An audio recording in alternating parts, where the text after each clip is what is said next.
An elderly widow named Agnes Harper is coaxed onto a small-town talent show stage as a joke by a popular teen influencer. But what begins as humiliation becomes an act of reclamation. Through the warm insistence of the community center director, the patient accompaniment of a retired pianist, and the painful, unexpected presence of her estranged son, Agnes confronts the long, suppressed music of her life. Against the glare of phones and the hush of an audience that came for amusement, she gives a performance that slices clean through mockery and grief, stirring a town and altering the arcs of everyone who witnessed it. This is a cinematic, emotionally rich tale about aging, dignity, forgiveness, and the way a single voice can restore what time tried to take away. The rain had stopped just before the talent show, as if the town itself had inhaled and held its breath for a moment, waiting to see what would happen under the warm bulbs strung like stars across the community center's parking lot. The bulbs made the wet asphalt glow. They made the steam from the concession stand rise in gold.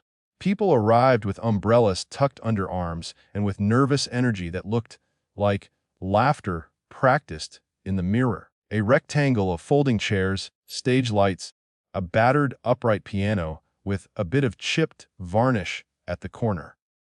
These were the formalities of a Friday night in Westbridge. Nothing dramatic had happened here for a long time. The most daring thing to cross the center's fold was last winter's bake sale scandal about miscounted scones. Inside the center, Agnes Harper stood by the window, hands pressed to the sill, listening to the rain drum a slow pattern on the roof. The window had always framed the street that led to the bus depot, the same narrow ribbon of road she had watched for 40 years as people left and returned, as life did what it did, arrive in gouty heat or in the hush of early frost. It was a world she had learned to read like a sheet of music. The gestures of people, the quiet swing of a mail carrier's stride, how a child on the corner always clutched his mother's hand differently when a dog bounded past. Tonight, her reflection was a paper, thin ghost in the glass, powdered hair like ash, cheekbones softened by age, the yellowish teeth she had always tried not to think about. She wore the green cardigan she'd kept for better days, the one that still smelled of lavender from a drawer she opened only for company. The community center's director, Tom Bennett, had assured her there would be no cameras, no live streams, just neighbors and old friends. Tom's assurances were steady things. He had the tired priestliness of someone who believed in the town's small mercies. He had also told her, with that blunt kindness that people's true friends cultivate, that she should go on stage. Just one song, Aggie. He'd said over the phone, and Agnes had felt the soft shock of a name she had not heard in years. You love to sing. Can't keep it boxed in. She had laughed, a dry, surprised sound, and agreed to come down, mostly to please Tom. Mostly because she liked the way the thought of singing made the house feel a little less empty. Mostly because a joke had been made on her behalf earlier in the day, and she wanted to see if the joke would be cruel. She wanted to see if the world still recognized the small, stubborn cadences of her. Don't worry, Tom had added. Marcus can play for you. Marcus Delgado was a man whose hands knew the bones of melody. He had been a piano teacher downtown back when teenagers still had music in their schedules. He wore shirts with collars too stiff for comfort and smelled faintly of cologne and printer ink. He had a soft, careful way of listening that made people forget to hide their nerves. He had been the center's accompanist for years, his presence like a tuning fork that calmed whatever ailed a room. Agnes's reason for worrying was not the stage lights or the distance to the microphone. It was the old wound of failure woven into the tissue of her life. At 24, she had been slim and bright, with a laugh like silver, and she had been offered a scholarship she thought would take her across the ocean to Vienna. She had also been married to Thomas Harper, who had the look of someone who would always want to be the loudest thing in any room. He had wanted her to settle down into certainty, into children and a kitchen table, and he had taught her, by shade and by stone, that ambition was a vanity best tucked away. She had given up the scholarship. She had married. She had sung in kitchens and in closets and for neighbors drunk on their own small mercies. And then, slowly, the songs had become private things between the bones. She had not spoken of the scholarship for decades. She could not say whether she regretted the years she had given to a small house with a porch swing and a husband who had never learned to be tender. She could only name the way the world tightened afterward, the way hunger at dinner became a demand for appreciation, the way absence arrived in the doorway like a guest who never learned to leave. When she was 60, Thomas had died in the slow, lonely way old men die, his voice a memory that stubbornly refused to change. After his funeral, the house kept the smell of his shirts hanging in the closet for months, and Agnes found herself singing sometimes, in the kitchen, at night, to an audience of the moon and the moths. The joke began with a video posted by Mara Bishop, 17 and intent on proving that the world was always crueler and more entertaining than she had thought. Her phone's camera liked to find edges, faces that could be skewered into caricature, moments that could be turned into a thumbnail with a bite. Mara's channel did not aim for cruelty as cruelty. It was more theatrical, a performance where an audience's laughter was the currency. She had 20,000 followers and a way of speaking that made people feel both insulted and charmed. For her, the Town Talent Show was an opportunity, a short, sharp story to tell her viewers as she rode the wave of small, town mockery. She found Agnes the way young people find things now, by serendipity and by the sheer of boredom. Agnes had been at the grocery, choosing tomatoes like someone who read their own ripeness, as if it were news. Mara had watched her for a long minute, the way one reads an old photograph. She had filmed with a thumb hovering on the record button, coaxing the old woman. So still, so like a character out of a different time.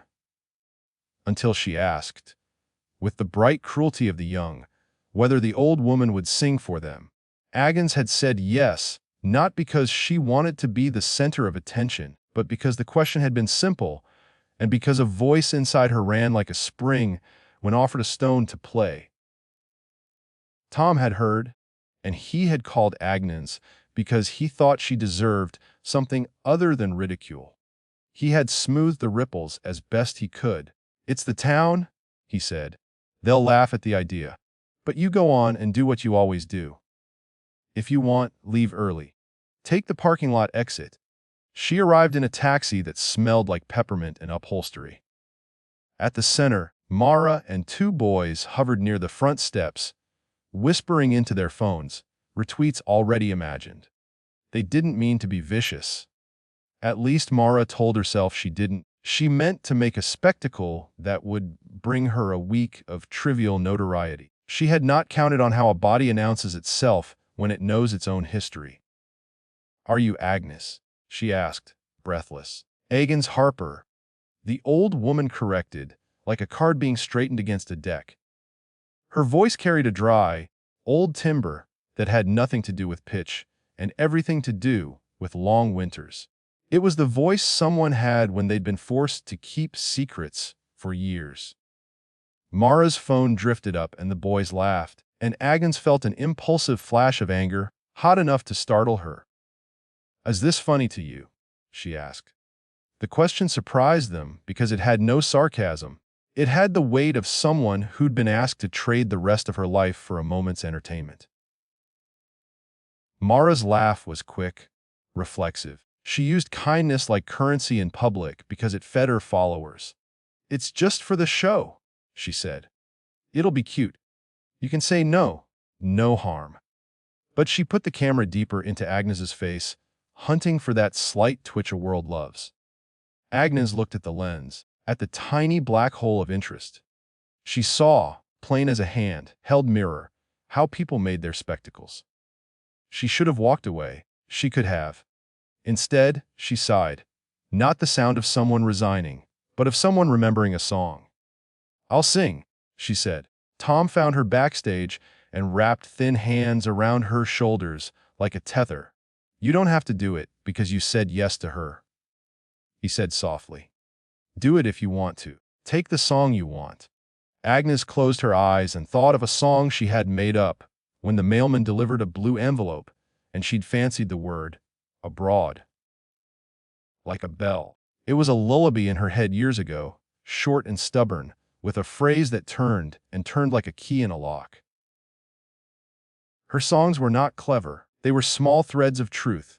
She called the song Home, because the word fit like a glove, and because it always had. Marcus arrived with a cardboard case that held sheet music more delicate than the strap that kept his pillbox hat on his head. He set his fingers above the keys and looked at Agnes like someone who had been waiting for a sign. "Play what she wants," he told Tom. "I'll follow." They chose a small microphone with a scuffed stand and a foam cover that smelled faintly of smoke. The stage smelled of old varnish and hot bulbs and the sweet, fizzy odor of the punch they poured into paper cups. People ate pretzels and laughed at their smartphones. The air held a brittle cheerfulness that covered what everyone hoped would be an unremarkable night. Agnes stood at the lip of the stage like someone about to step into a long river, her cardigan buttoned over a dress she dyed the year her daughter was born. Bottle green, like patience.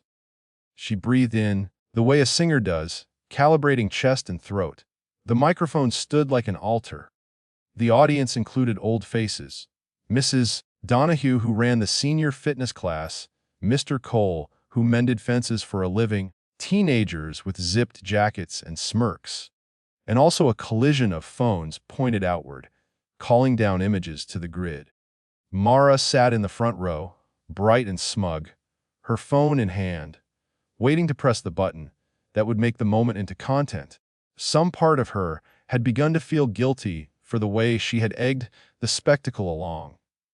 The same part that noticed small things now. She watched Agnes, expression unsoftened but curious like a cat watching birds through glass. "Good evening," Tom said into the PA, not to startle anyone but to fold into the ceremony of the night. He had that voice that made people remember names. Next up, Agnes Harper. Agnes stepped forward, and for a fraction of a second she saw herself as a girl again. Narrow shoes, a skirt that fluttered when she walked, the honey of a time when she believed in the big, brassy world. She said nothing else. She let Marcus find the chord and let the piano speak the opening phrase. It was just a single, simple progression, the way a house's doorway frames an entrance. It felt like prayer.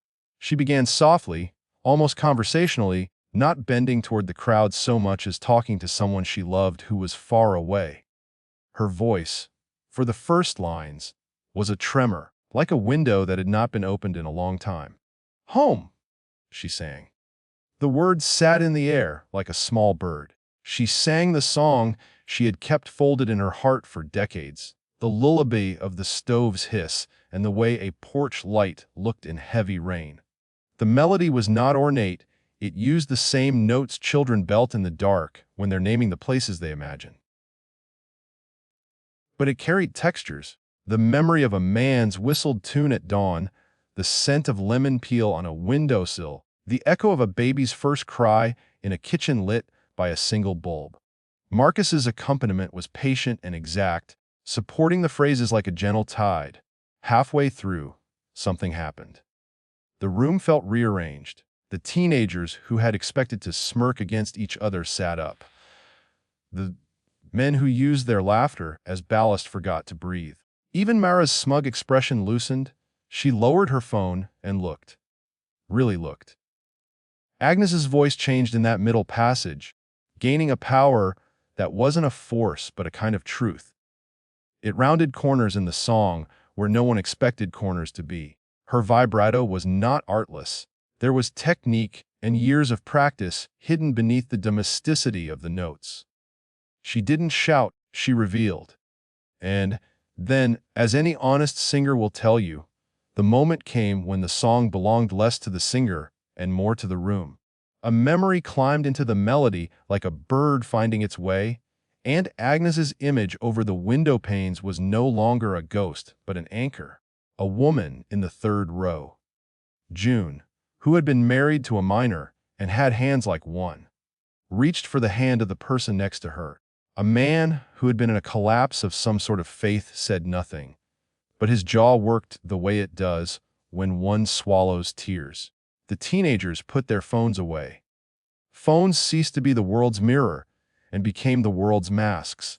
Agnes sang the end like someone crossing a threshold. There was a quality of something being surrendered and claimed at the same time, as if she had been holding back an ocean and then let it move.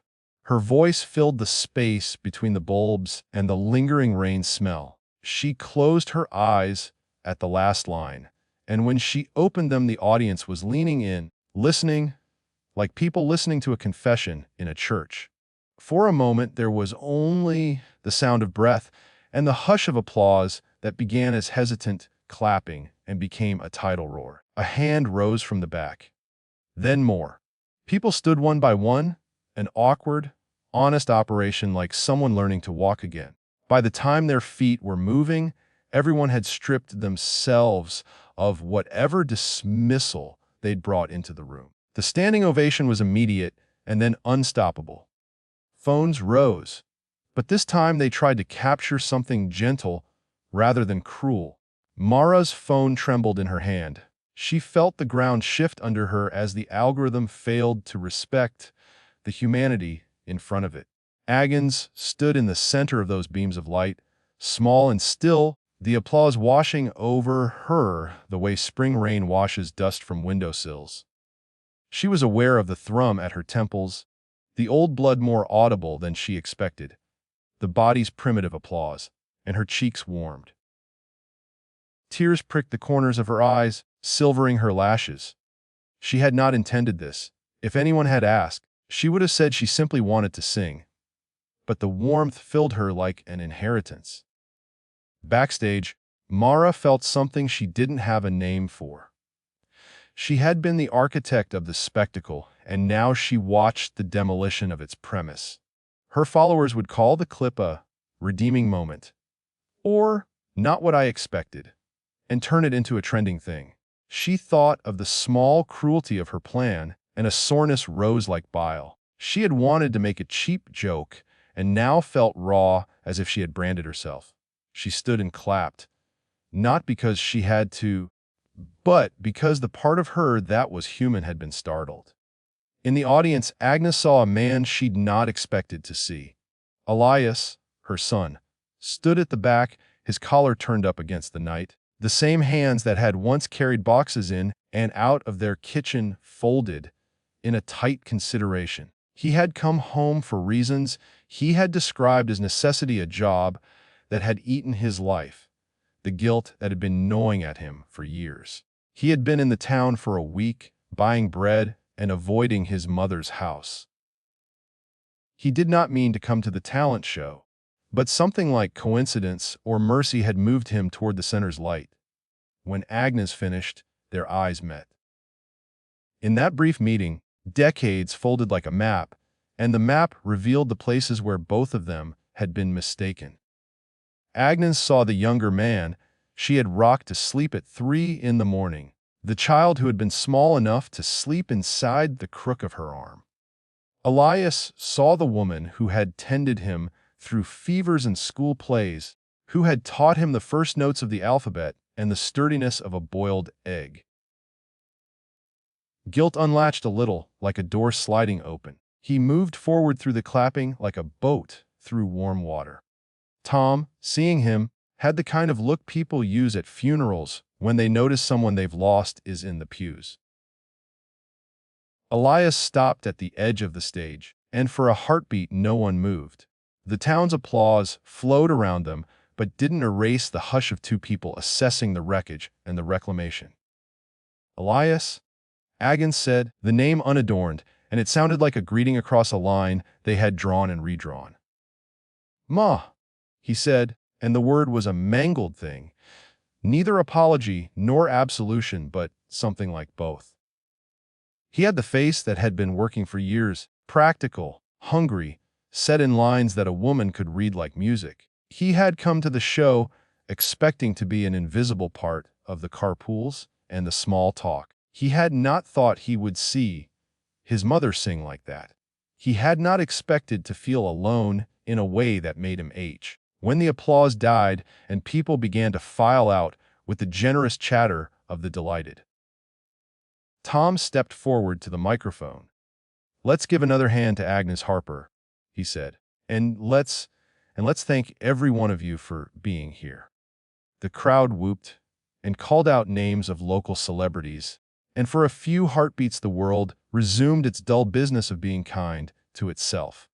But later, when the center's lights had cooled and the chairs were being stacked into their normal slumber, Agnes and Elias found themselves under the eaves in the rain-washed parking lot, wrapped in the quiet after the symphony. Elias's coat was damp, his hands were in his pockets. He looked older than his years and smaller than the man he'd imagined himself to be. "I didn't think you were coming," he said. "I didn't think you would," she said. "But we are here?" He hesitated, the way someone who hasn't memorized the language of home will hesitate. He stopped and looked at her as if she were both familiar and strange. "I'm sorry. For leaving. For not coming back." Agnes's mouth made the shape of a laugh that had been stored for decades. "You left to live your life, Elias. Don't make yourself a villain out of hunger." She let her hand rest on his arm, a thing that had steadied him as a boy. "But you could have come to me. We could have had coffee sometimes. We could have argued about whether the muffins at Donahue's are acceptable." He smiled, a flinch of a grin that hurt. "You always liked the muffins." He reached for her hands, the gesture stitched something small and permanent between them. "I thought of you tonight," he said, voice low. "And I thought of what I missed. I thought of how brave you were. You sang like you had never been told to be small." "No," she said quickly, and there was no arrogance in it. "I was never small. I just had to sit down for a while." They laughed then, the release of something wrapped too tightly for too long. In the parking lot light, they were two people older than their grudge, younger than their future, reconciling the arithmetic of human failings with the messy sums of affection. Back inside, Mara found Tom leaning against the piano, his face tired but triumphant in the way of people who have opened doors. "I didn't mean to make her a joke," she told him. She had never called anyone sir before. The word tasted like remorse. Tom smiled, a slow, watery thing. "Sometimes you don't know what you're starting until the story writes itself. Are you all right, kid?" She nodded, but the nod didn't answer the question in her eyes. "I didn't think it would mean anything," she said. "But it did. It meant something to people. I didn't think it would mean anything to me." "Then that's a lesson," Tom said. "Art can't be weaponized if it's honest." Mara thought of the clip she had already posted, its thumbnail a brash promise of laughter that had become something else overnight. She wondered if it would trend and what sort of comments would swarm it. More importantly, she wondered what people could learn when they saw the truth of someone without folding them into the joke. It made her small, shy as a child, and she liked it, strangely. The days that followed felt altered, as if a seam had been opened and new light poured through. The video of Agnes's song traveled, but not in the way Mara had imagined. The tone of the internet's response was mixed, but in the local channels and the letters to the editor and the slow, human ripples that matter most, Agnes became a quiet celebrity. People invited her to sing at the hospital, at the church, at the senior center, and she did so with the gentle refusal of someone who had learned to protect her time. She sang not for fame, but for the way a song made a person wide enough to include their losses and their small victories. Marcus asked if she would consider teaching a tiny Saturday group at the center. Just folks who want to learn to hold a melody, he said.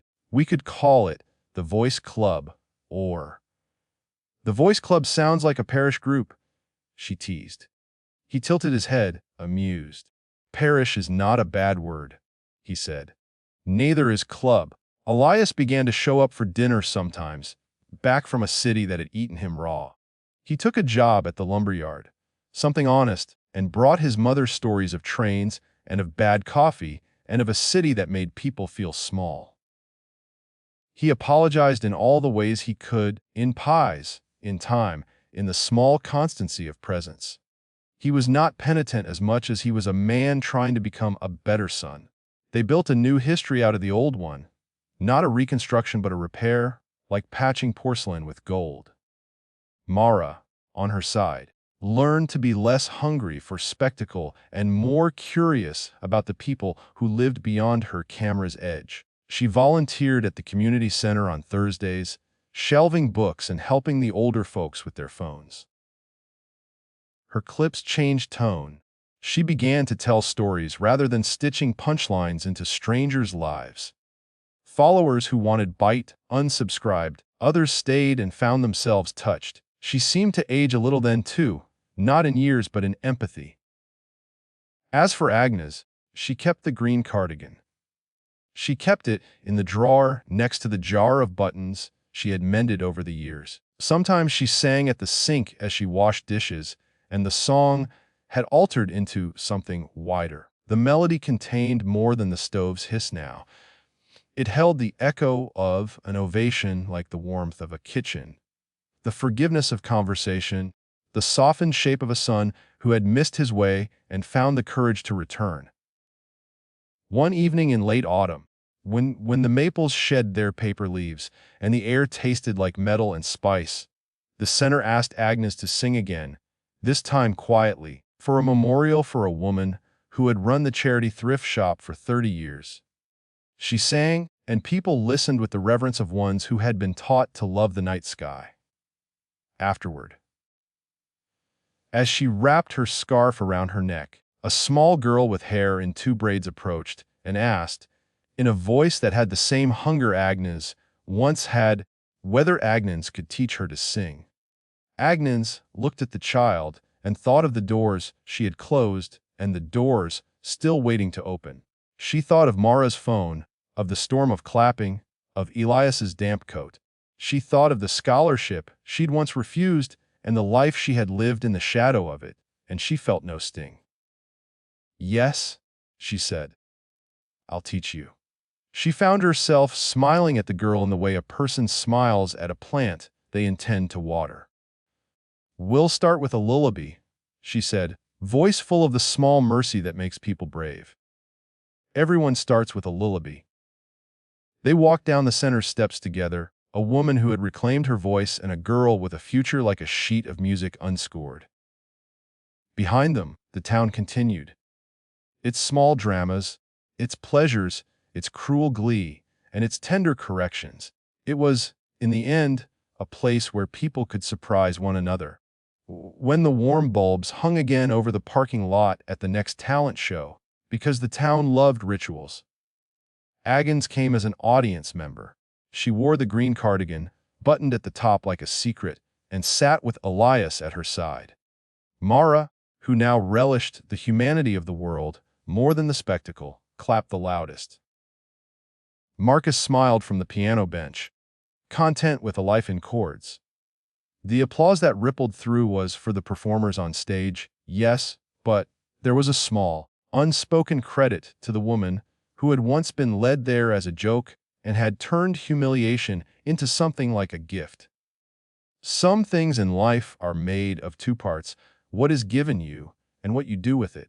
Agnes had been given a cruel question and an audience that thought they knew how the story would end. She had given them, instead, the story she always had inside, a song that taught the town how to listen. The standing ovation had been for a voice, yes, but also for the way she kept walking toward the light, toward the music that would not let her go.